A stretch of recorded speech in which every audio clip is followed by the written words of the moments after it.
Olá, muito boa noite para você. Mais um dia agonizante para a rede hospitalar em Patos de Minas. O município continua sem leitos para tratar doentes.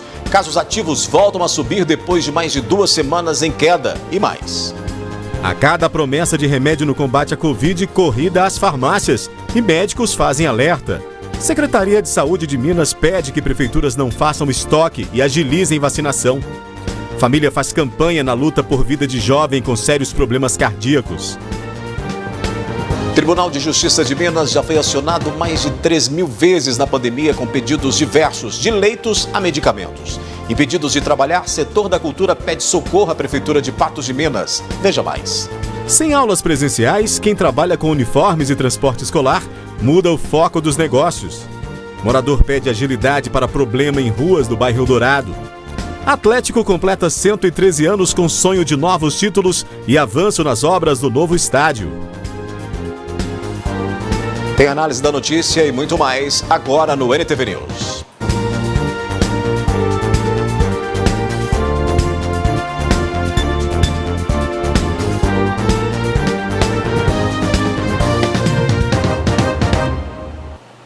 O governo de Minas distribuiu mais uma remessa de doses da vacina contra a Covid-19 nesta quinta-feira. Entretanto, pediu agilidade às prefeituras na distribuição à população, pois há municípios fazendo estoque. Foi iniciada nesta quinta-feira a distribuição da 9ª remessa de vacinas às unidades regionais de saúde de Minas Gerais. São 542.550 doses ao todo. Mas o secretário de Estado da Saúde disse que há vacinas nos municípios e cobrou celeridade na aplicação. E a secretaria mudou um pouco agora a sua logística de distribuição de vacinas, e as cidades polo, de macro e micro, que são as maiores cidades, poderão receber vacinas, inclusive no final de semana. Havia uma preocupação técnica, porque já ocorreu anteriormente, de alguns municípios não tomarem o cuidado da conservação das vacinas, especialmente das geladeiras, e agora há um compromisso dessas regiões em que garantam a segurança da vacina, para que a gente então não perca esse tempo. Mas aproveito também para pedir aos municípios, aos prefeitos que são responsáveis pela vacinação, que façam o quanto antes, que não demore em fazer a vacinação. A Secretaria distribui conforme o Programa Nacional de Imunização, mas o ato da vacina é do município e eles têm sim estoque ainda e eles precisam o quanto antes fazer essa vacinação para a gente aumentar a imunidade do Estado. Além de lutar contra a Covid-19, tem gente que ainda briga nos tribunais para garantir o tratamento. Pois é, todas as 227 comarcas de Minas Gerais já foram acionadas com pedidos desde a falta de medicamentos, desde a falta de leitos até medicamentos, segundo Gilson Soares Lemos, que é presidente do Tribunal de Justiça de Minas. São mais de 3.000 processos no TJMG desde o início da pandemia. Cerca de 500 já foram julgados. Impedidos de trabalhar, representantes de diferentes segmentos da cultura em Patos de Minas encaminharam o ofício ao prefeito do município em busca de apoio. Desde o início da pandemia, o setor cultural foi um dos mais afetados. Sem poder trabalhar como antes, muitos ficaram sem apoio financeiro e sem incentivo durante esse período. Em Patos de Minas, os grupos do movimento negro, por exemplo, em seus diversos segmentos, perderam o apoio e doações, que eram os sustentos dessas associações. As associações, elas têm uma sobrevida. Quando fora da pandemia, elas sobrevivem muito de doações, das apresentações culturais. Vou falar especificamente do nosso grupo. Nosso grupo é um grupo de Moçambique, que apresenta muito fora de Brasília, em Belo Horizonte, Rio de Janeiro. Então, as apresentações sempre existe uma compensação financeira, de onde os grupos tiram parte de seu doações para custear contador, custear água, aluguel. Os artesãos que estão há tanto tempo sem feiras para apresentar seus trabalhos também foram prejudicados. Muitos foram os prejuízos à saúde mental e à criatividade deles. O artesão ele faz artesanato por paixão, mas sobrevive disso também. Tem muita gente que vive de artesanato. Com essa pandemia, parou, não tem como. Além desses, existem outros segmentos como a música, o teatro, dentre tantos outros que fazem parte da cultura de Patos de Minas. Em novembro do ano passado, o governo disponibilizou verba da Lei Aldir Blanc para toda a classe artística e para os profissionais ligados a ela. Só para Patos de Minas foram destinados R$800 mil. Na época, muitos desses grupos apresentaram festivais por meio virtual, lives e apresentações online. Em janeiro, os gestores desses segmentos criaram um grupo para manter vínculo com a Secretaria de Cultura do município, a fim de manter o diálogo e discutir políticas públicas para manter o incentivo ao setor durante a pandemia. Em função da pandemia, nós estamos parados. E a gente sabe que o pessoal que foi eleito, recebeu a prefeitura, as secretarias, eles receberam essas secretarias com verbas já alocadas. E esse dinheiro está lá parado, não está sendo utilizado para o fomento da cultura. Entretanto, segundo os gestores, o diálogo não tem sido muito promissor nesses primeiros meses sob nova gestão. Como forma de serem atendidos, um ofício foi encaminhado ao município e ao Ministério Público solicitando diálogo mais aberto junto aos gestores e à Secretaria de Cultura, visando discutir políticas públicas, as necessidades da classe e a promoção de ações e projetos que podem ser realizados por meio dos recursos disponibilizados nos 3 fundos municipais, da Cultura, Patrimônio e Turismo. E a gente precisa de todo o apoio da sociedade, da prefeitura, para buscar, de um modo ou de outro, essas políticas públicas. Porque você não consegue fazer política pública sem orçamento. A nossa maior reivindicação é um diálogo com o prefeito, com a Secretaria de Cultura, para que a gente possa elaborar projetos, fazer um auxílio emergencial mesmo. Toda vez que a gente tenta, nos grupos, conversar sobre políticas públicas voltadas à cultura, a secretaria se afasta, sai desses grupos de discussão. Ela não está dialogando com a gente, ela não procura a gente. Nós perguntamos à prefeitura se há algum projeto de socorro para o setor da cultura, mas não obtivemos resposta. Já, depois de sequências de altas, Petrobras baixa o preço da gasolina e também do diesel. Sem aulas presenciais, quem trabalha com uniformes e transporte escolar muda foco dos negócios. E morador pede agilidade para problema em ruas no bairro Eldorado. Depois de tantas altas seguidas, os valores da gasolina e do diesel ficaram 11 centavos mais baratos às refinarias da Petrobras nesta quinta-feira. Com o recuo, o preço do litro da gasolina agora é vendido a R$ 2,59 às distribuidoras e o do óleo diesel a R$ 2,75. O problema é que aqui na ponta, aqui no final, ele vem acrescido de muitos valores e está chegando a quase R$ 6, né? Desde outubro do ano passado, moradores do bairro Eldorado convivem com problemas. Tudo começou com uma obra que fez com que uma rua ficasse, então, interditada. 3 problemas com risco iminente a aproximadamente 500 metros da Prefeitura de Patos de Minas. O primeiro tentaram consertar após uma construção na parte de baixo da rua Colatina, que fica no bairro Eldorado. Chegaram a colocar estes cavaletes, que para o Paulo mais se parecem com gambiarras. Com o início dessa obra, no mês de outubro de 2020, a situação de chuvas,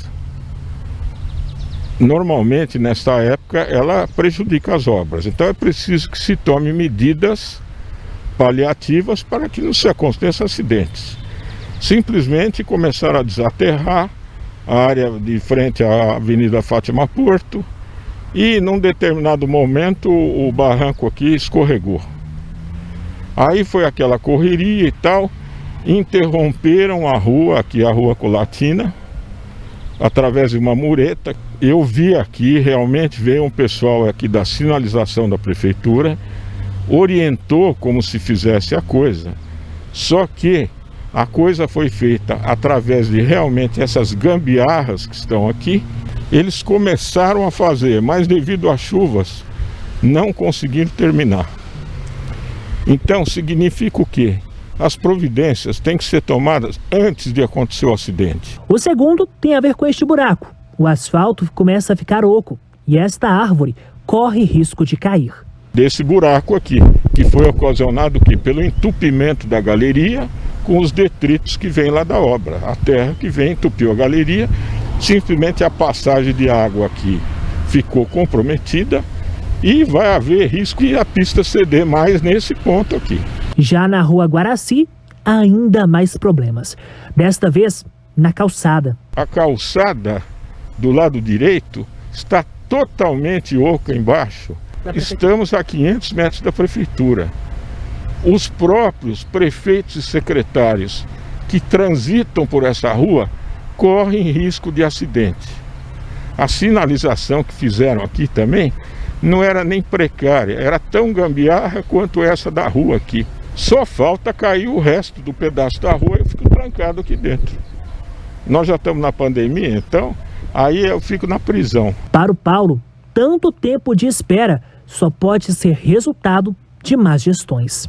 Pelo porte da prefeitura, pelos equipamentos que ela tem, tudo, está faltando gestão na Secretaria de Obras. Porque o prefeito é o gestor geral, mas a Secretaria de Obras é a que responde e leva ao prefeito os problemas e as soluções. Aliás, não tem que levar problema nenhum para o prefeito, tem que levar solução. Agora, se a solução é cobrir buraco que está oco embaixo com massa asfáltica que custa R$500 a tonelada, está jogando pelo ralo o dinheiro da prefeitura. Nós solicitamos uma resposta e a assessoria da prefeitura pediu mais detalhes para responder os questionamentos. Com as escolas fechadas, o setor de transporte escolar continua paralisado, assim como outras atividades, como a de produção de uniformes escolares. Os trabalhadores desses ramos tiveram que mudar o foco dos negócios para sobreviverem. Desde março, as escolas em Patos de Minas seguem fechadas. Com as turmas assistindo às aulas de casa por sistema online, não foi necessário o transporte escolar para levar as crianças e adolescentes para as escolas. Com isso, motoristas como o senhor Odilon têm mantido as contas de casa em dia por outros meios. Não para de chegar. Todo dia a conta chega. E isso aí é infalível. Todo dia as contas chegam. E eu sou muito abençoado por Deus, porque graças a Deus as minhas contas estão em dia. Eu tenho que fazer alguns empréstimos, alguma coisa, mas eu estou conseguindo manter em dia. Isso aí, você tem que diminuir o seu nível de vida quase a zero. Então, se você gastava 100, você gasta 10. Então, você tem que fazer isso. E ter um certo tipo de inteligência. Sem contar os gastos com o veículo, que não pode ficar parado para não haver perdas de funcionamento. A gente, pelo menos uma vez por semana, a gente anda com um dos carros, com uma faixa aí de uns 15, 20, 30 quilômetros, para ter manutenção de carga de bateria e tal. Mas isso não foi o suficiente, porque uma bateria minha já estourou, tive que trocar. Já aqueles que trabalham com a produção de uniformes escolares tiveram que adequar seus negócios para mantê-los funcionando. A Jusilene, por exemplo, produzia cerca de 6.000 uniformes escolares por ano, principalmente entre os meses de novembro e fevereiro. Vendia para as lojas, na porta. Aí, vindo a pandemia, deu uma parada mesmo, não produziu mais. Já o Luiz Carlos produzia em torno de 20 a 30 mil uniformes num período de 4 meses, também entre novembro e fevereiro, quando as demandas pelo produto são maiores. Se tratando de uniformização escolar, a gente tinha uma produção, essa produção era via contrato com revendas, em Curvelo, em Três Marias, Brasília. A produção concentrou de novembro, de 2018, de 2019, melhor dizendo, até por volta aí de março de 2020, nós trabalhamos com o escolar, mas de lá para cá esse ano nós não tivemos nenhuma produção, Esse ano, muito por causa da pandemia, a produção de uniformes escolares ficou praticamente parada e ainda restaram estoques das produções anteriores. Mas o setor em si não parou, pelo fato de o uniforme ser um produto sazonal, ou seja, vende mais em determinados períodos do ano, e por muitos dos produtores trabalharem com outros tipos de uniforme, como os empresariais, por exemplo. 2020 para 2021, nós resolvemos a não trabalhar com o escolar e focamos mais no atendimento de uniformização profissional, né, direcionado para a indústria, e também itens de camiseta, né, e bonés, que é focado para um artigo mais promocional. Agronegócio é uma das áreas melhores que está acontecendo, né? Então, fazendas, granjas, então a gente praticamente não parou. Além da produção de EPIs, que foi uma necessidade ainda mais evidente por causa da pandemia e que foi vista como uma forma de renda extra para os empresários do setor de indústrias. Máscara, produzindo, né? Vazante, Rotary. Então, assim, estão fazendo bastante pedido de máscaras. A seguir, a gente mostra o alerta da Copasa para evitar problemas com a rede de esgoto. O Patrocinense enfrenta surto de Covid e o Atlético completa 113 anos com sonho de novos títulos e o avanço nas obras do estádio. A Copasa tem se esforçado para manter a rede de esgoto funcionando de forma adequada. Mas todo mundo pode colaborar e assim evitar transtornos. Basta ter cuidado, por exemplo, com o descarte do lixo. A manutenção preventiva, como o próprio nome já diz, tem por objetivo prevenir obstruções nas redes coletoras de esgoto, causadas pelo mau uso destas, e para melhorar a prestação de serviço na cidade. Em Patos de Minas, esse trabalho é feito diariamente por uma equipe de funcionários da Copasa. Ela é feita rotineiramente aqui em Patos, de acordo com a disponibilidade das nossas equipes, e ela é feita com um caminhão hidrojateador, onde é inserido uma mangueira no interior da rede, com mangueira com água com alta pressão, fazendo assim a lavagem da rede. Além da limpeza, os funcionários também visitam as elevatórias diariamente para verificar se as bombas das unidades de tratamento estão operando com eficiência e para esvaziar os cestos, que são recipientes que retêm objetos sólidos nas redes de esgoto. Infelizmente, ainda são jogados nas redes coletoras lixos domésticos, que oferecem riscos à rede. Por isso, a importância da realização desse serviço prestado pela companhia. A importância é exatamente prevenir que haja extravasamento de esgoto na via, causado por entupimentos, e também retorno de esgoto para o interior dos imóveis, que é o chamado refluxo do esgoto. Além dessa manutenção preventiva que a gente faz na rua, existe a manutenção preventiva das elevatórias, que são as estações de bombeamento de esgoto. Hoje nós temos 8 estações de bombeamento operando em Patos de Minas.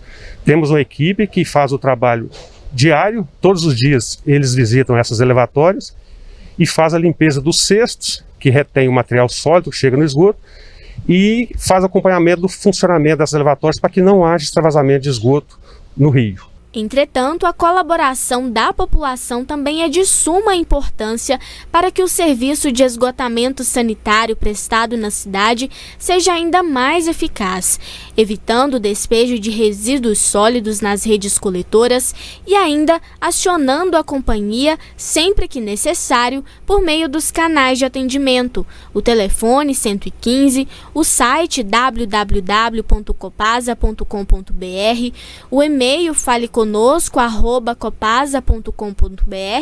e o aplicativo Copasa Digital. A população não só pode, como deve, evitando lançar materiais sólidos na rede de esgoto. Materiais que são fraldas descartáveis, absorventes higiênicos, preservativos, estopas, pedaços de tecido, e também não lançando a água da chuva na rede coletora de esgoto, que a rede não foi projetada, não foi dimensionada para suportar a água da chuva. E, consequentemente, haverá extravasamento com esse lançamento de água de chuva. Vamos falar de futebol? O Mamoré anunciou a chegada de mais 2 jogadores para compor a equipe de base. O meio-campista Luan Gabriel, de 17 anos, que atuava no Patense, e o zagueiro Gabriel Cardoso, também com 17 anos, que estava no elenco do Sapo na temporada passada. 25 de março, 113 anos do Clube Atlético Mineiro. De novo, as comemorações acontecem longe da torcida e até com o campeonato paralisado, né? Mas continuam as ambições para a busca de títulos e término da construção do Estádio do Galo. A direção do Atlético queria mesmo era casa cheia para celebrar mais um ano do clube e acender a esperança e a disposição do time em busca de títulos em 2021. Mas por enquanto a gente nem sabe até quando, imagens assim de Mineirão lotado só no passado mesmo. O torcedor pode até não estar lado a lado com o time, mas de longe torce com a mesma paixão. E a diretoria segue com investimentos altos na equipe para buscar o sonhado título do Campeonato Brasileiro, que não sai há 50 anos. E também para a construção do novo estádio, previsto para ficar pronto no segundo semestre de 2022. Nossa missão é estar sempre lutando e conquistando títulos, com a gestão mais profissional da América Latina. O vice-presidente do clube exibe com saudosismo a carteirinha de sócio do Galo de 60 anos atrás e se junta a uma massa apaixonada pelo time alvinegro. E é esse 60 anos que me dá a grandeza, a vontade de servir mais o que puder fazer. Nas redes sociais, troca de gentilezas. O arquirrival também cumprimentou o Atlético pelos 113 anos, como fez o Galo quando o Cruzeiro fez aniversário. Na cidade do Galo, o ex-goleiro e agora gerente de futebol também celebra mais um ano do time. É um orgulho muito grande, né? Me sentir parte da história desse grandioso clube, né? E agora do lado de cá, né, procurando escrever também novas histórias de conquistas, defendendo as cores do Atlético. A pandemia assola e o time dá exemplo de cuidados, dissemina as boas práticas, enquanto a vacina não chega para todo mundo. O Campeonato Mineiro está suspenso na Onda Roxa e o time do Patrocinense enfrenta um surto de Covid-19. O clube não confirmou quantos ou quais os jogadores estão infectados, mas disse que passam bem e seguem em isolamento. A seguir, aqui no News, tem análise da notícia. Mais um dia agonizante para a rede hospitalar em Patos de Minas. Casos ativos voltam a subir depois de mais de 2 semanas em queda.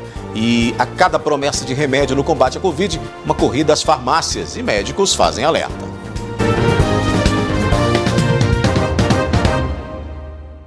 Vamos à análise da notícia nesta quinta-feira, acionando a jornalista e apresentadora Ludmila Bahia, que divide tela comigo. Ludmila, boa noite.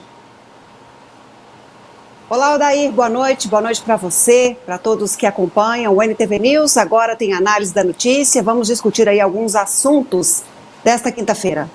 Pois é, Ludmila, a gente começa falando dos casos de Covid, a gente começa comparando boletins de ontem e hoje. Em 24 horas, confirmados mais 97 casos, exames realizados de 17 a 25 de março. Um novo óbito, inclusive, foi confirmado, está aí nesse número que aparece na tela no boletim de hoje. Trata-se de uma mulher de 47 anos, falecida em 10 de março. E o que também evidencia que nós temos aí outros óbitos que não aparecem neste boletim, né, Ludmila? Sim, Odair, algumas coisas aí para a gente discutir desse boletim, apesar desse alívio aí com relação a registros de óbitos, a gente sabe que mais pessoas morreram e infelizmente vão engrossar esses números tristes da Covid-19. Nos aproximamos aí de 12 mil casos confirmados da doença no município e um dado que vinha há mais de 2 semanas em queda, que é com relação a isolamento domiciliar, que aí a gente soma esses casos com as pessoas internadas em leitos clínicos e hospitalares. Esses números estavam em queda e, infelizmente, nesta quinta-feira voltaram a subir no município. Ainda não é uma subida brusca, se a gente observa lá, recuperando em casa ontem, eram 678, hoje 725, não é um crescimento brutal. Há 15 dias a gente tinha esse número passado aí de 1.000, só que a gente vinha acompanhando uma queda e agora a gente se depara com esse número em ascensão. A gente fica preocupada porque até o próprio secretário de Estado da Saúde disse na coletiva desta quarta-feira que cerca de 30% dos casos confirmados da Covid têm chances de ter complicação. Então, quanto menos infectados temos, menor, obviamente, a chance de ter agravamento do caso. É um número preocupante que nos deixa aí ainda mais em alerta. Pois é, por falar em alerta, nós continuamos sem vagas para internação na rede hospitalar pública e privada de Patos de Minas, conforme mostra justamente esse gráfico, os dois gráficos aí, dos dois boletins que estão na tela, né, Ludmila? Continua aí com essa dificuldade para atendimento da Covid em Patos.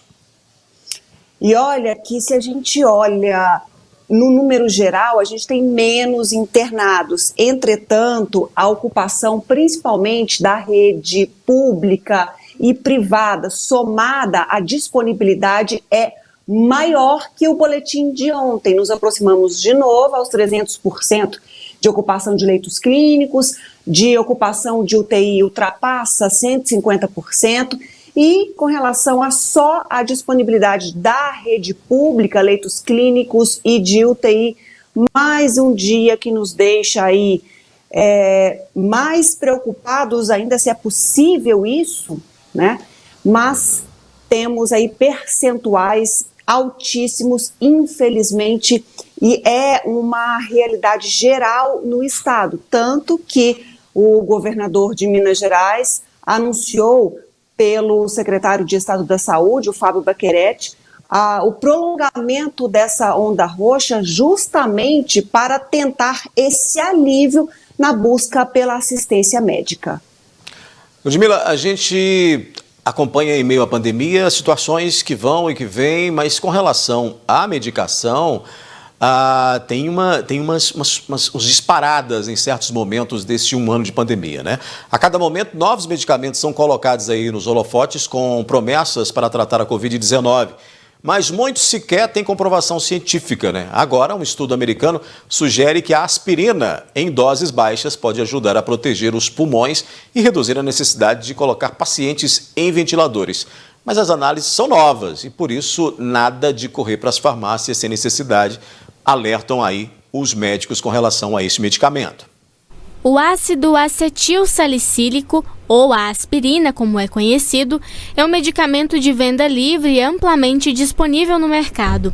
Ele pode ajudar a prevenir a formação de coágulos sanguíneos e, por isso, é geralmente recomendado para pessoas que tiveram algum problema no coração. Ele é utilizado hoje em dia também ainda como medicamento contra dor e febre, mas mais especificamente como anticoagulante, né? Pessoas que já tiveram infartos, têm risco de infarto, utilizam ele para manter o sangue não coagulado. Um estudo feito por cientistas dos Estados Unidos aponta que o uso de doses baixas desse ácido acetil salicílico, aspirina, pode ajudar a proteger os pulmões e reduzir a necessidade de colocar pacientes em ventiladores. O medicamento também pode ajudar a manter pacientes fora da UTI e reduzir o risco de morte, provavelmente evitando pequenos coágulos sanguíneos. Esse estudo surgiu por uma hipótese de dúvida do que, se por acaso, a aspirina, que é o ácido acetil salicílico, também serviria para evitar a formação de trombos que é desencadeado pelo Covid. E eles se basearam nisso pelas pelo menos 3 décadas de uso do ácido acetil salicílico na cardiologia, tanto na prevenção primária quanto na prevenção secundária. Prevenção secundária é quando a pessoa já teve infarto, colocou stent ou fez a cirurgia, e que nós temos comprovação científica de que, de fato, ele funciona para evitar a formação de coágulos e causar trombose, obstruindo as artérias coronárias. Entretanto, é necessário atenção, pois ainda não há comprovação quanto ao uso desse medicamento no tratamento da Covid-19. Alguns chegam à conclusão que isso funciona e outros não funciona. Então, quando eles chegam na conclusão do trabalho, eles chegam à conclusão que não podemos ainda afirmar que isso de fato possa funcionar no Covid, e que precisamos de um trabalho, um estudo científico mais bem elaborado, que é o que nós chamamos de estudo duplo cego randomizado com placebo controlado. Um estudo desse, ele é formatado de fato para responder uma questão, uma dúvida em medicina, e seja em qual questão for. Outros medicamentos, como os utilizados no tratamento precoce da Covid-19, também foram analisados ao longo dos meses. Entretanto, ainda hoje não há, em nenhum dos casos, comprovação científica para qualquer das opções. Até o momento, a única aprovação continua sendo a vacina. A nossa segurança nesse momento, e o mundo inteiro, todos os países, todos os continentes estamos procurando, é podermos desenvolver as nossas próprias vacinas contra o Covid ou comprarmos vacinas dos melhores laboratórios e vacinarmos a nossa população, que é a única coisa que nós temos certeza no momento que funciona. Isso serve também para todas essas outras drogas que estão na mídia há muitos meses, ou diria há um ano, em discussão, como a ivermectina, a hidroxicloroquina, a cloroquina, a anita. Nós não podemos afirmar que esses medicamentos de fato funcionem. Em contrapartida, os médicos têm autonomia para recomendar medicamentos, orientar seus pacientes para este ou aquele tratamento. O Conselho Federal de Medicina soltou uma resolução dizendo que os médicos têm a liberdade de escolha no tratamento. Isso de fato é muito importante. O médico precisa ter autonomia para tratar. Mas, por outro lado, nós precisamos lembrar que a ciência é que norteia os nossos tratamentos. Baseado nisso, é que nós, depois de tudo isso testado, se publica essas diretrizes, esses consensos, para que nós possamos seguir e falarmos todos a mesma língua e tratarmos adequadamente. Vale lembrar, porém, que toda automedicação não é recomendada em nenhum dos casos. Especificamente da aspirina, deve-se ter atenção para os riscos que o uso incorreto do medicamento pode oferecer, tanto para os adultos quanto para as crianças. Como ele é anticoagulante, aumenta a ocorrência, a possibilidade de ocorrer AVC, né, o derrame cerebral, aumenta sangramento, quem tem problema de úlcera não pode usar, sangramento gástrico, sangramento nasal, ele vai dificultar a coagulação sanguínea. Então, assim, começou a sangrar, vai continuar sangrando. Ô Ludmila, é compreensível, né, que todos nós tenhamos aí essa visibilidade de quando sabemos de que algo pode ser bom para o combate à Covid ou o tratamento da Covid, e muita gente acaba fazendo essa corrida às farmácias para comprar esses medicamentos. A gente compreende porque estamos vivendo em meio a uma dificuldade, a um caos, né? Então, qualquer milagre que a gente vê de possibilidade, a gente corre atrás. Mas é preciso muita cautela e muita atenção com o que diz a ciência e com o que dizem os profissionais médicos, né?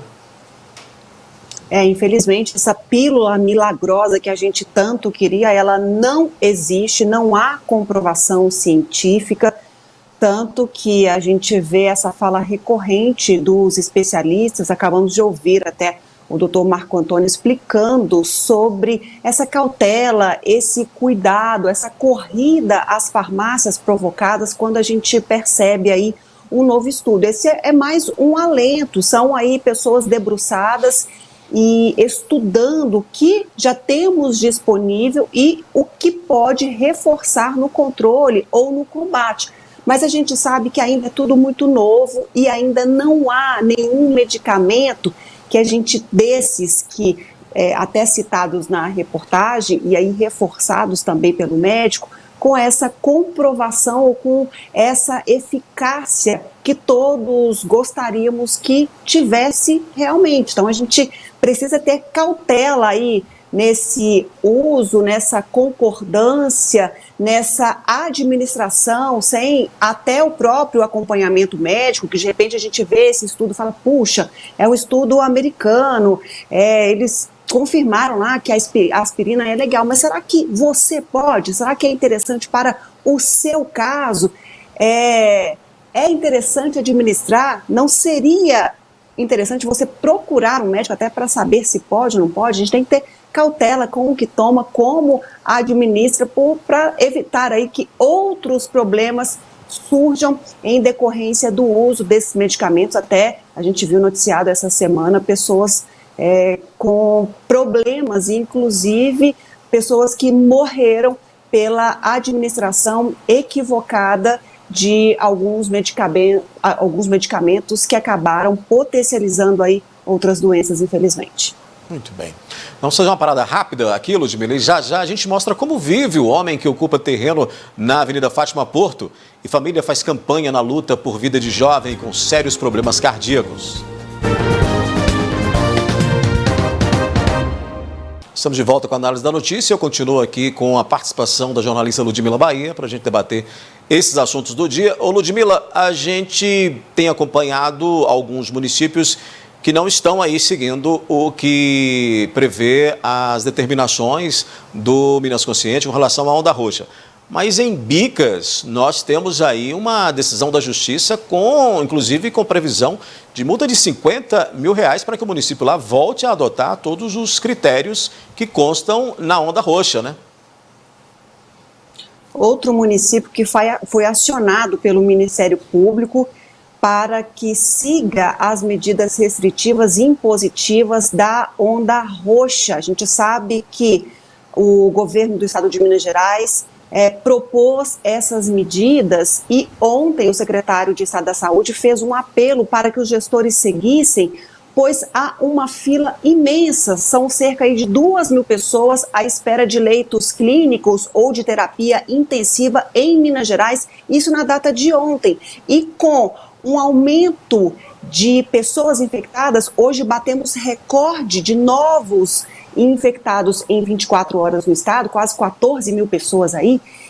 Com essa velocidade, podemos agravar ainda mais o colapsado sistema hospitalar em todo o estado, não apenas da rede pública, mas da hospitalar também.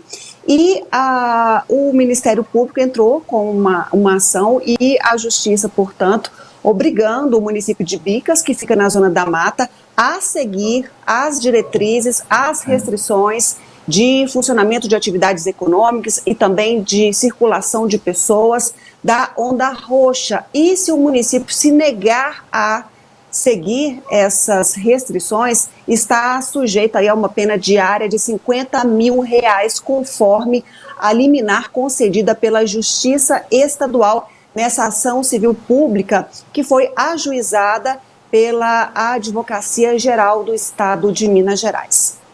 Falar em restrições, Patos de Minas não está aí cumprindo a onda roxa, mas mantém algumas restrições, como a venda de bebidas alcoólicas, né? Temos a decisão, inclusive, que está na tela aí, Ludmila, com relação a essa lei seca aqui em Patos. Houve esse novo entendimento aí que, na verdade, Otair, só reforça a decisão de proibição de venda de bebida alcoólica, porque no decreto não tinha essa data estipulada. E uma novidade aí acrescentada é esse ponto facultativo mantido para 1º de abril. Bares e restaurantes podem funcionar na Sexta-feira da Paixão, mas obviamente mantida a proibição da venda de bebida alcoólica e devem ser seguidas também as normas de segurança como higiene e distanciamento na Covid. Uma coisa que a gente tem que falar também, Odair, é que a Justiça Federal, ela derrubou a obrigatoriedade de doação ao SUS de vacinas compradas por entidades privadas, porque havia aí um entendimento, uma lei aprovada no Congresso, que toda vacina que fosse comprada por empresas privadas fossem doadas ao SUS para que o sistema pudesse oferecer e distribuir essas doses. Mas a Justiça Federal considerou inconstitucional. O juiz substituto da 21ª Vara Federal, o Rolando Espanholo, entendeu que não precisa haver essa doação de vacinas pelo sistema privado ao SUS, podendo as empresas aplicarem e distribuírem essas vacinas também, né? E ele entendeu que há essa vedação da violação do direito fundamental à saúde ao atrasar, ao colocar mais esse empecilho para a distribuição das doses no país. E acrescentando, porque a gente falou de vacinas, você abriu o NTV News hoje falando do 9º lote de remessas de imunizantes distribuídas às unidades regionais de saúde em Minas Gerais.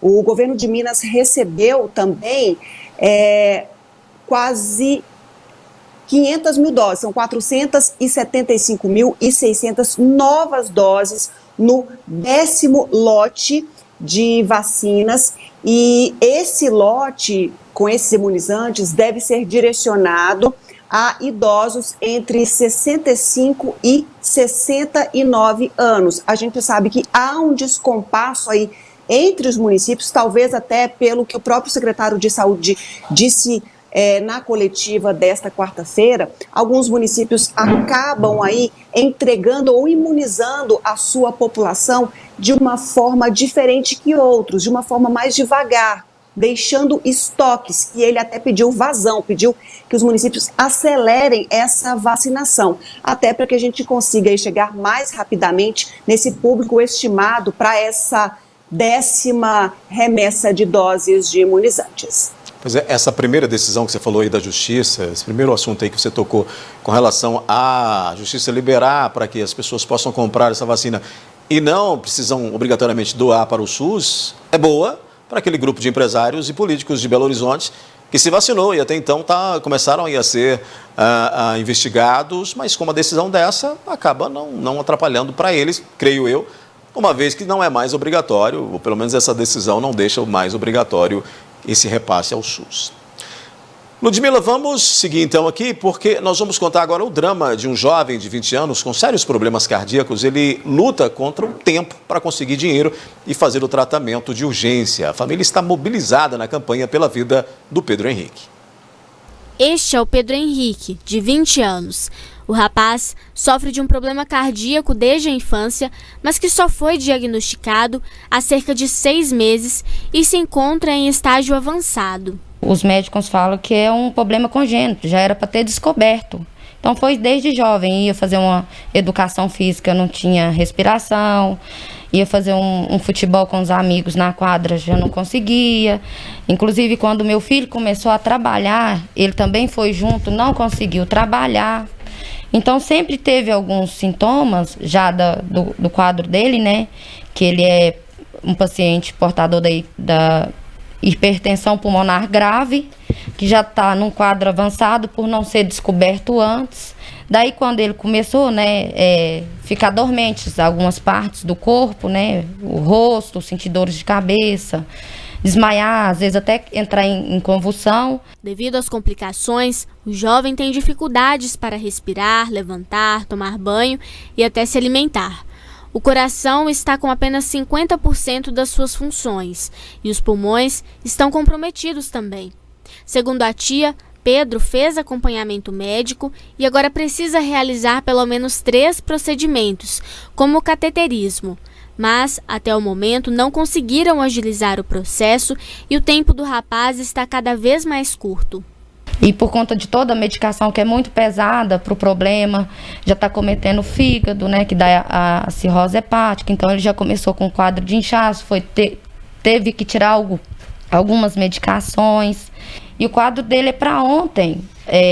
Eu como tia fico me segurando, né, estou aqui como porta-voz da minha irmã, do meu sobrinho, mas até falar que se ele não correr com essa situação, ele tem apenas 1 ano de vida. O que a gente pede é só que seja, que não só a população, os próprios órgãos da secretaria que está negando os exames dele aqui em Patos, que de início ele precisa de um cateterismo para ontem. E neste cateterismo, pelo laudo que foi mandado para a prefeitura, para a secretaria, fala sobre 2 cirurgias, mas em uma cirurgia consegue fazer os 2 procedimentos, que é o cateterismo e a arteriografia pulmonar. Como o laudo que foi mandado para o pedido de liberação pelo SUS consta 2 cirurgias, o valor, a concessionária fala que não tem convênio. Pela rede particular, os exames são caros e ficam em torno de R$4.000. Com isso, a família segue angustiada com a situação dele e clama pela ajuda, seja do poder público, para que Pedro realize os procedimentos necessários e seja encaminhado o mais breve possível para Belo Horizonte, seja por meio da população, para que consigam levantar a quantia necessária. Quem puder ajudar pode entrar em contato pelo telefone 34 99860 9355 ou depositar qualquer valor na conta da Poliana, que é a mãe do Pedro. Toda a ajuda é bem-vinda e necessária. Eu sei que é um momento difícil para se pedir dinheiro, para andar mais rápido possível que esse cateterismo, que ele não tem tempo. Ele não tem mais tempo de espera. A gente sabe que tem pessoas precisando de oxigênio nesse momento, enfrentando Covid, mas ele já era para estar no oxigênio domiciliar em casa. E foi pedido ainda 10 dias. Ele não consegue tomar um banho, já que ele está com muita dificuldade. Vai conversar, não consegue mais alimentar e junta todo um quadro, porque ele, sabendo da situação dele, né? Inclusive aqui fala, num dos relatórios, que se ele não conseguir fazer esse exame o mais rápido possível, pode evoluir para um óbito súbito, ele pode morrer a qualquer momento. É isso que a gente pede, agilidade no processo. Ele não tem mais tempo para esperar. Ô, Ludmila, essa situação ela já seria muito difícil em qualquer época, mas em meio a uma pandemia, ela se agrava ainda mais, né? Pois é, Daíra, é muito angustiante a gente ouvir e ver a fala dessa família, dessa tia, todos aí muito angustiados, né? A gente sabe que tem um represamento para os procedimentos, para as cirurgias eletivas, principalmente no sistema público, porque tem muitos meses que esses procedimentos foram cancelados. Ao mesmo tempo, a gente vê que há problemas, há circunstâncias que não esperam nenhuma pandemia passar. É o caso do Paulo, ele precisa desse procedimento o quanto antes. E há essa dificuldade de marcação no sistema público. E aí vem a família fazer esse apelo, esse grito de socorro, esse pedido para que as pessoas ajudem e o quanto antes, o mais rápido, porque todo minuto, todo segundo é importante na luta da vida desse rapaz. Portanto, quem puder, atenda ao pedido dessa família angustiada para que o Paulo passe por esse exame e aí proceda com esse tratamento e se recupere o quanto antes. A gente torce muito para que essa campanha surta efeito e que ele rapidamente aí se recupere. Pois é. Nós anunciamos, Ludmila, aqui para mostrar, né, como é que está. A gente já tinha mostrado antes, inclusive aqui no NTV News, a gente tem um outro material para mostrar como está aquele senhor que mora em uma área aqui na Fátima Porto, né, construiu ali uma casinha. A gente tem acompanhado esse caso. Hoje não dá tempo da gente colocar esse material, mas amanhã, no nosso jornalismo aqui da NTV, a gente vai colocar essa história, ou recontar essa história e falar como é que está a situação dele hoje. Não dá mais tempo. Quero agradecer você por mais uma participação aqui no NTV News e amanhã a gente se encontra novamente aqui. Amanhã a gente mostra esse caso, sim. Continuamos acompanhando todas as notícias, as informações, ligados aí 24 horas por dia para bem informar todas as pessoas que acompanham a programação e o jornalismo da NTV, também da nossa FM e do Patos Já. Muito obrigada a todos pela companhia, pela audiência. Boa noite, cuidem-se. Outras notícias você acessa o portal patosjá.com.br. O NTV News então volta amanhã. Te encontro e te espero às 19 horas. Até lá.